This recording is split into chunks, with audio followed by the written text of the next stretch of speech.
सेदिन नीतू परेश को पार्क को डाकिथिला देखा करबाकू। 4 वर्षर फ्रेंडशिप भितरे से केबे भी ता भलो पाइबा कथा नीतू को जणाइबाकू साहस करनथिला। फूल दुकान रो गोटे गोलाप फूलटी नहीं परेश मनस्थ करथिला आज जेमिति हेले नीतू को प्रपोज करिवो। पार्क भितर को जाई भीड़ भितर नीतू को खोजु खोजु परेश हठात नीतूर पाटी सुनी पछको बुली देखिला। नीतू आउ जने पुओस पार्क रे गोटे बेंच ऊपर बसिछि।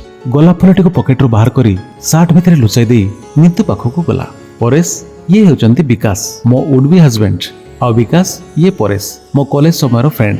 नीतू मोर ए सब सुनी परेश अबाक होई चाहि रही थाए। ता पाटिरे आ कहबाकू किछि भी शब्द आसु न थाए। धीर कंठरे विकास को देखि कहला हेलो। नीतू परेश को देखि कहला ए नियो मोबाइल तुमे डिफरेंट एंगल रु आम दुई को किछि क्लोज फोटो उठाई दियो। विकास मोबाइल नहीं नीतू और विकास रो गुडाए रोमांटिक पोज फोटो उठावा समय परेश सार्ट भीतर झड़ी पड़ुथाए गोलाप फूलर सब पाखुड़ा।